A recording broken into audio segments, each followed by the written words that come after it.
the NDTV app. News that matters to you. Hello and welcome to India Sense, where I speak with global opinion makers. The United States has made a strategic decision over the last 20 years to move closer to India.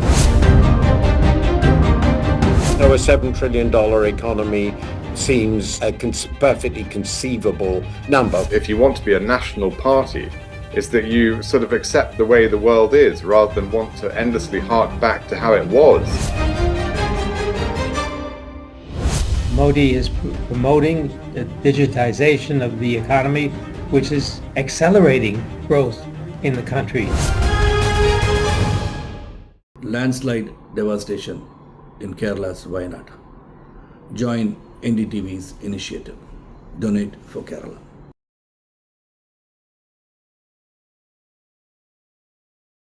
Hi, I'm Shreya Saran. Kerala's Wayanad area is hit by devastating landslides, resulting in loss of lives and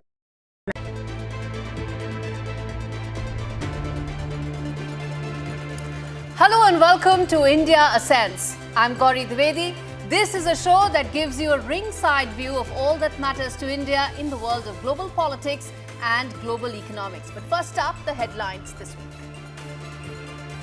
India celebrates its 78th Independence Day. The Prime Minister pitches in with a continued reform agenda towards a developed country goal. Prime Minister Modi also spoke about divisive forces within the country that are derailing prospects. A secular civil code and one nation, one poll identified as key political and social reforms. Big voices this week on India Ascends. The big boss of AI, Nick Bostrom, global geopolitical expert Kishore Mahbubani, and former diplomat Vikas Swarup on India at 2030.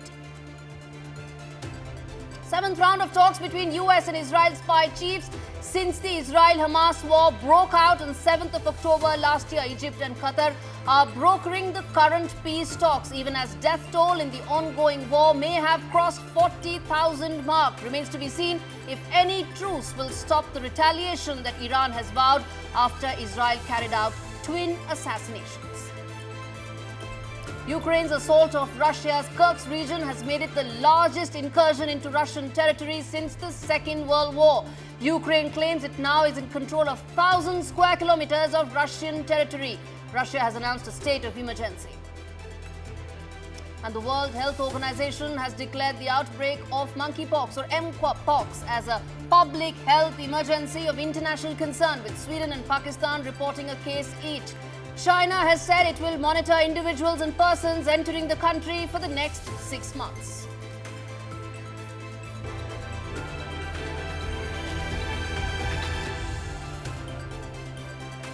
Our big story this week. India celebrated its 78th Independence Day. Prime Minister Modi spoke about a continued reform agenda. So how will India chart its next course of action in the field of economics, politics and technology and other such areas, including climate, disaster relief? That is our big story. This is a special India Ascends episode where we do a bit of crystal ball gazing into India's journey to superpowerhood. Is India at 2030 and beyond going to be completely different from how it stands right now, economically, politically, and in terms of the power projection that we've been talking about? On the economic front, India is poised to be a $7 trillion economy, the third largest in the world. On the global political stage, India will be one among the two powers in Asia and play a very active role in shaping the entire Indo-Pacific region and most certainly the Indian subcontinent, which was also going to be the epicenter of a lot of power play in the next 5 years between India, China and America. And as I see India's roadmap to 2030, I envisage three clear trends that will take place. First, there will be a definitive push towards building a clear grouping geared to address the China challenge in Asia and particularly in the Indo-Pacific. As India grows, its strategic and security calculus will have to be driven towards addressing the threat China poses. The grouping could be either the existing Quad with a clearly defined territory charter against China, or even a Quad Plus where ASEAN countries could formally be part of it. Remember, ASEAN actually faces a lot of the threat that China poses on waters. The second trend will be a more mature and deeper naval presence in the Indo-Pacific and a clear power projection in Asia. India does not need to build bases far away since it's not an aggressor, unlike a China.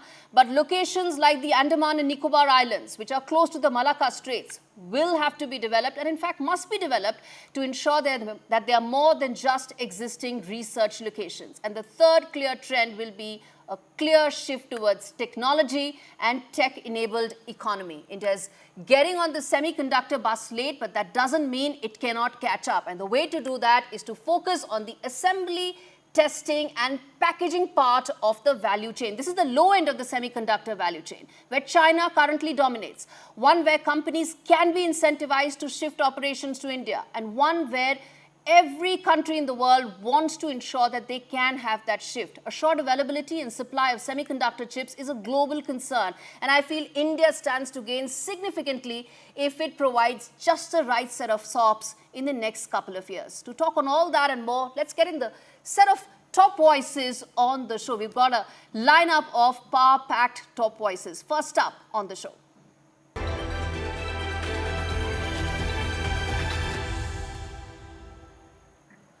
Kishore Mahbubani, Distinguished Fellow at the Asia Research Institute, joins me to talk about what could India be in the next couple of years and the India-China power equation as well. Mr. Mahbubani, thanks so much for speaking to me on India Ascents.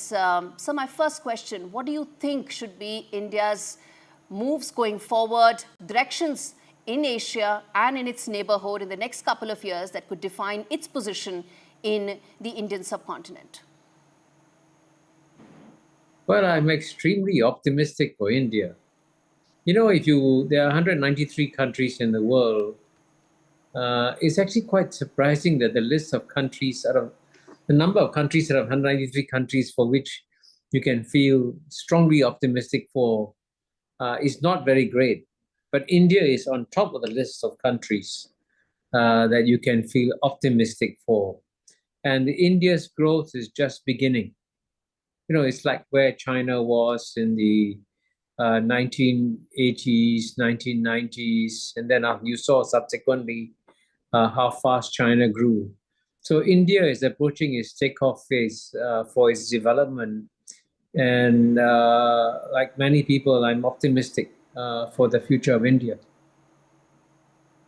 Mr. Mahbubani, I am very optimistic about this, about India's prospects. And that's exactly my next question, which is that you've talked about China and the long game that it plays. How do you see the India-China equation going forward? Because we're talking about a rising India, a growing India, and a slowing China. The two trends coming together. Well, I think the India-China relationship is one of the most important bilateral relationships in the world by far. And I think if India and China can maintain peace and keep on growing economically, both of them, then frankly, we will have the Asian century that I've spoken about. You know, my book, The Asian 21st Century, when the German publisher published it, I asked them, how many downloads do you expect? They said, we'll be happy if we get 20,000 downloads. But instead of 20,000 downloads, there have been 3.6 million downloads in 160 countries. So it shows you the world is psychologically preparing for an Asian century. But for that Asian century to come about, the two Asian giants, China and India, must be able to get along. And I can tell you that many of the countries in Asia are worried about the China-India relationship, and they hope that there'll be some kind of stability. You know, that China and India will never become close friends. Okay, that's not on the table. But if China and India can maintain a workable relationship and continue to have normal trade and economic relationships, then I think, frankly, both China and India can prosper without necessarily having to become close friends. Okay, so but what about the power equation, the power dynamics in the Indian subcontinent? Nepal, Bangladesh, Sri Lanka, Myanmar, Maldives. It's the same India-China equation that's coming to play. How do you see it? Well, I would say, next to India is a region called Southeast Asia. And out of the 10 countries in Southeast Asia, 9 have an Indic base. The civilization of Southeast Asia have been influenced by India dramatically. And most Indians are not aware that the most successful regional cooperation organization in the world is in Southeast Asia.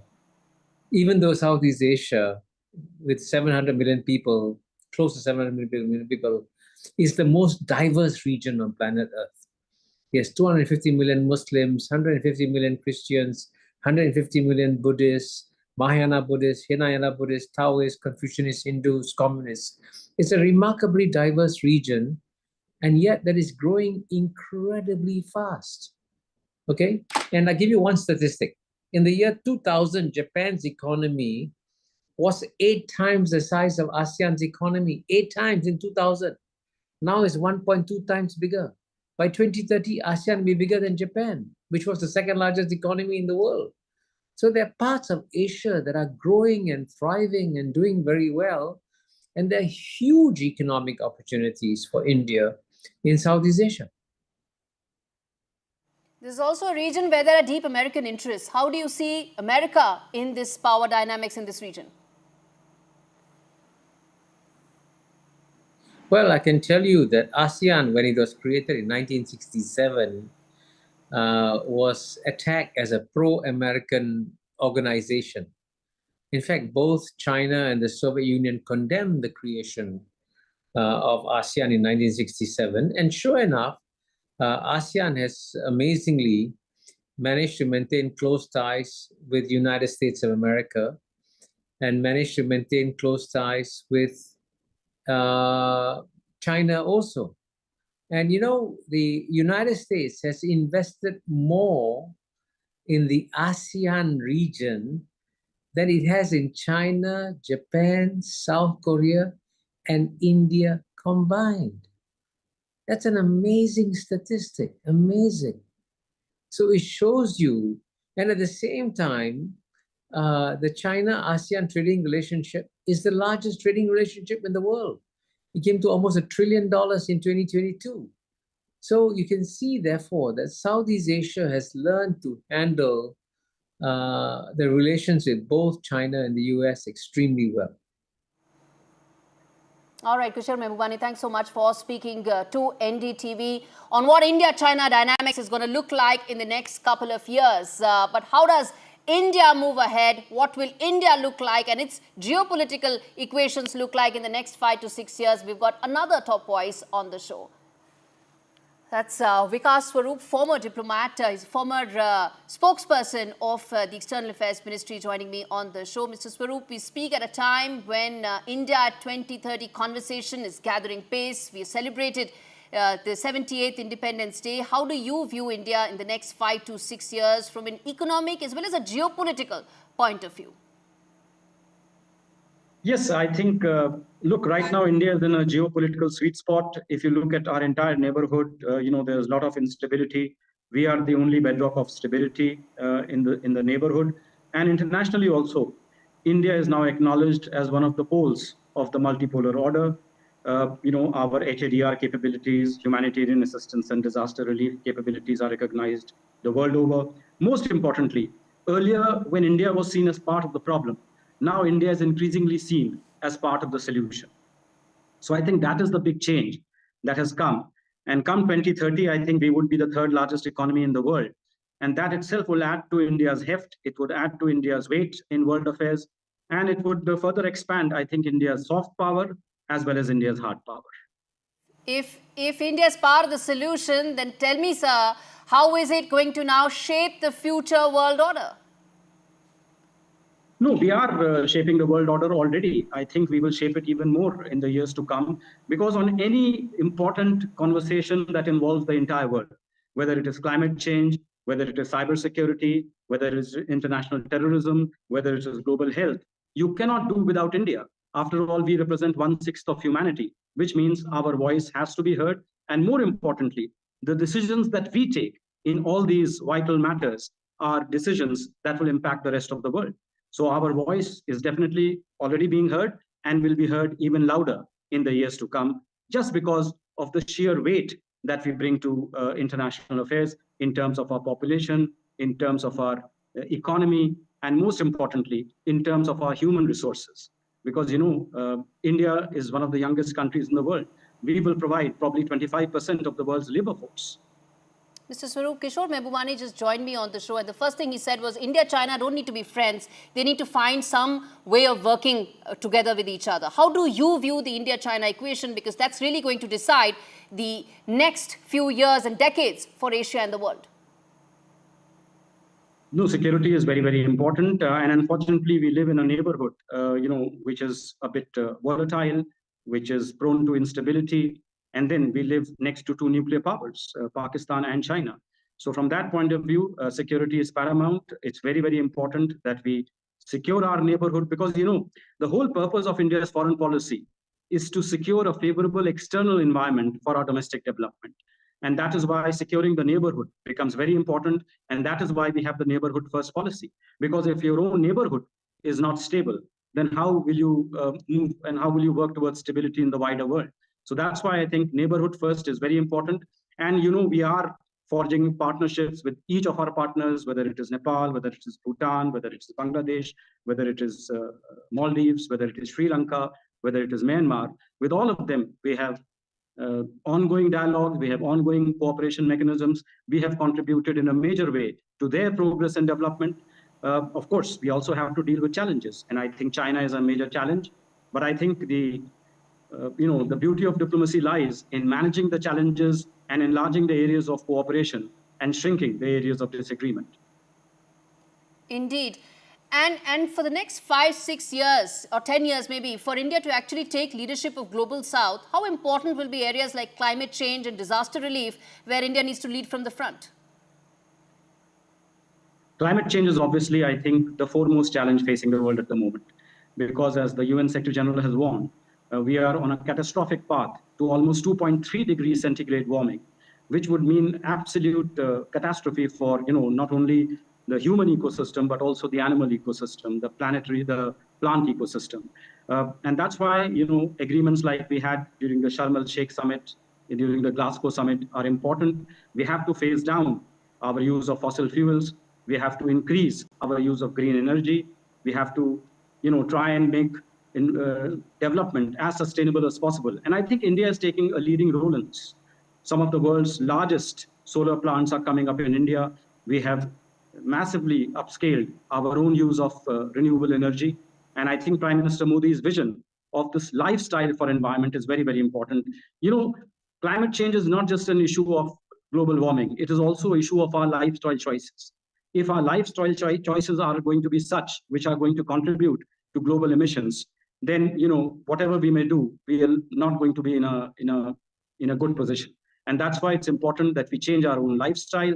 We try to live in harmony with Mother Nature and try to adopt climate-friendly policies, programs, and of course, our own daily schedules in sync with the environment.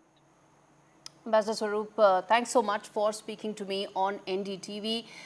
Well, as far as India at 2030 is concerned, it will be defined by India's economic transformation. That, I think, is the most important. 7 trillion, 10 trillion, whatever it may be, that's really going to be the big game changer. It will allow us to be a player in the global supply chain. It will allow us to attract big-ticket manufacturing. Prime Minister Modi, in fact, spoke about reforms. He said this the most in his 11th Independence Day speech, and he said it needs to follow through. Whether it is in reforms in agriculture, manufacturing or education, skilling, all that needs to follow through for us to get there to the vision of India at 2030. Add to it the port connectivity, which I feel is most important. Presently, 7 out of the top 10 ports in the world are owned by Chinese companies. That's the reason why they have the export growth that they do. By 2030, India should have at least 2 or 3 major ports in the world. The SEZs around these ports could be the catalyst to push the big-ticket exports. And this will ensure that India becomes part of the global supply chain. Plus, climbing the tech ladder to be part of the high-tech manufacturing story is really going to get us to that India at 2030 vision.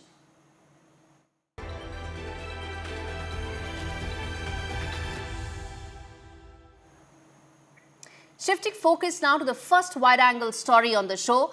Whether peace has a chance or not in the 10-month-long Israel-Hamas war, we're going to know that in the next couple of days. It started after Hamas's horrific October 7th attacks on Israel, but now all parties are desperately seeking a truce. They all need it.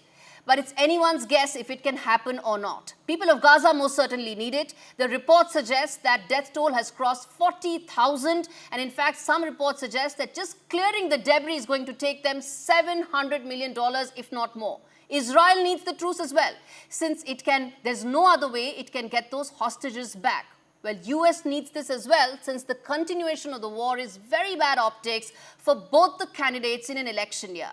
And without truce, hostilities in the region will not reduce. Iranian president also needs this truce because he is right now compelled to respond to what is a very embarrassing attack on Iranian soil against the Hezbollah and Hamas commanders. And he'll be deterred only when there is a peace deal. And the truce is also needed for US President Joe Biden. It will be his lasting legacy as he bows out of the Oval Office in a few months. Remember, he is not contesting again. What is it that he takes out from the Oval Office? He could probably take that truce. Remains to be seen whether it happens or not.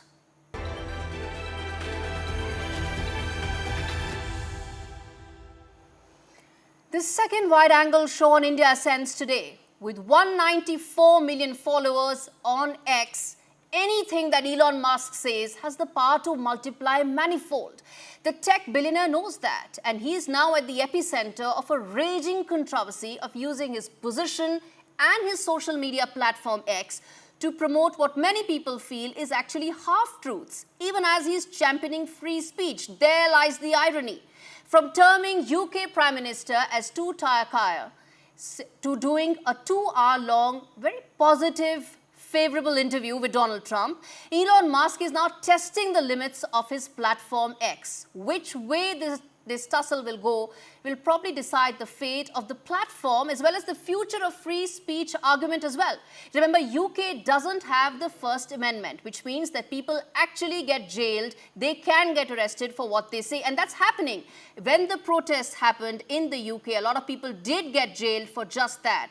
And the question that we're asking today at Wide Angle is that will Musk start a larger overhaul of the free speech laws in Europe, or could he be one of those who could be facing possible imprisonment for violating the existing laws? Only time will tell which way this goes.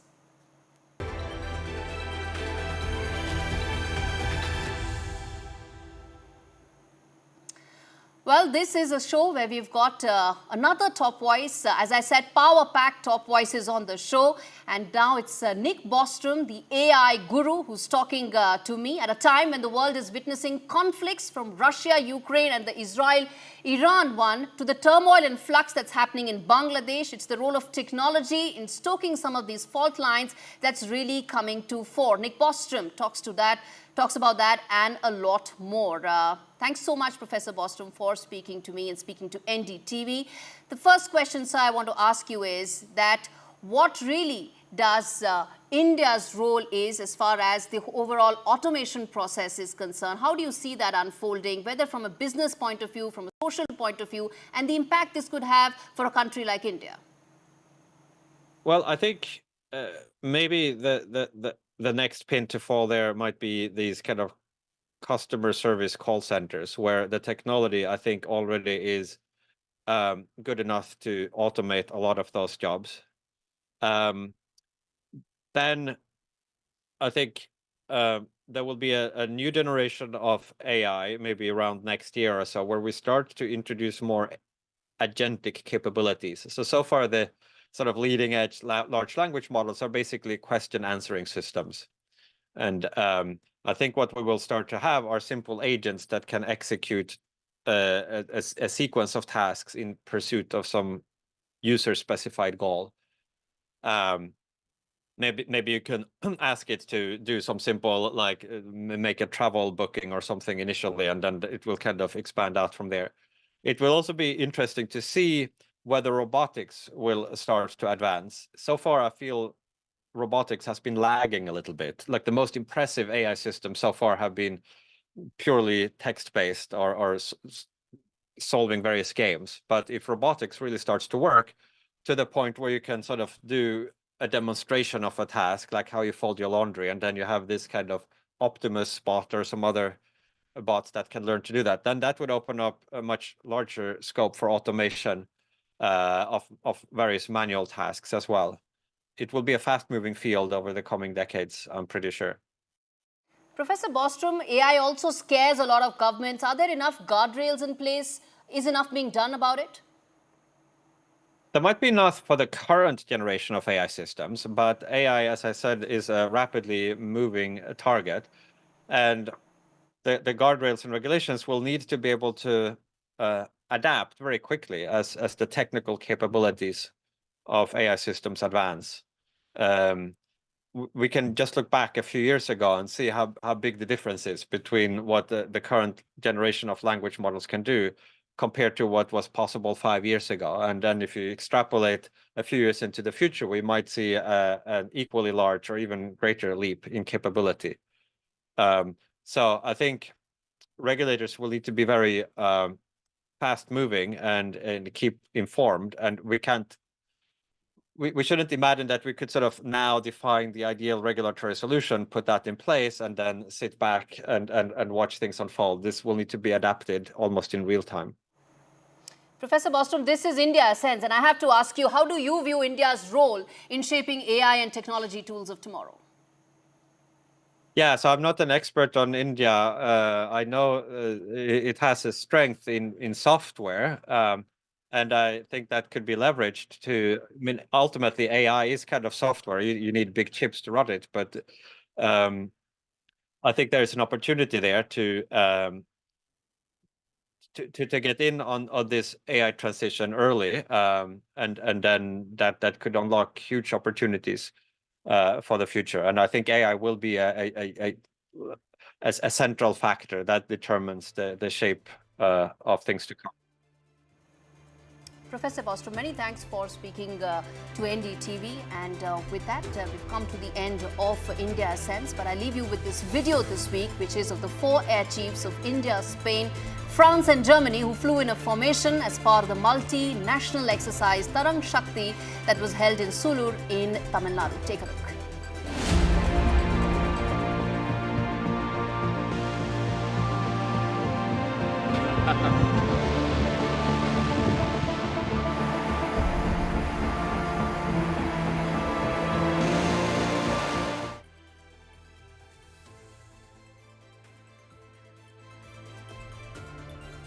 With that, it's a wrap on this very special edition of India Ascends. Thanks so much for watching.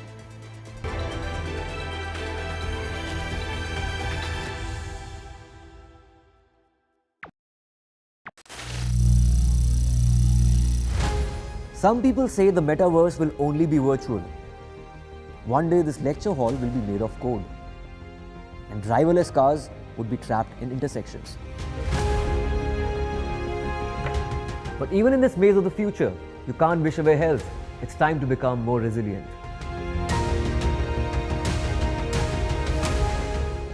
10 years of Banega Swasth India, we have grown and achieved so many milestones.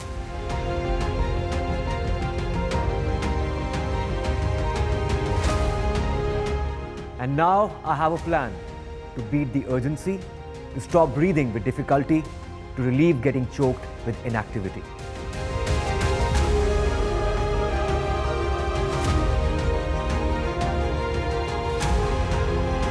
Energize our government, our environment, our society, and ourselves. Everyone, everywhere, every day.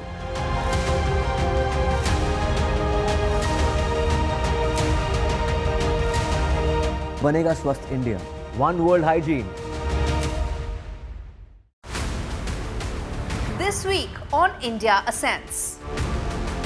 Top voices on India at 2030. How will India shape the world order? The world's 3rd largest economy. From climate change to disaster relief. Leading the global south. All this and more only on India Ascends with me, Gauri Dwivedi, at these timings on the NDTV network.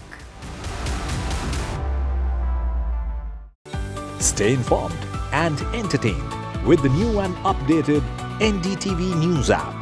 You can watch all our channels live, listen to podcasts, read breaking and exclusive news from around the world and more.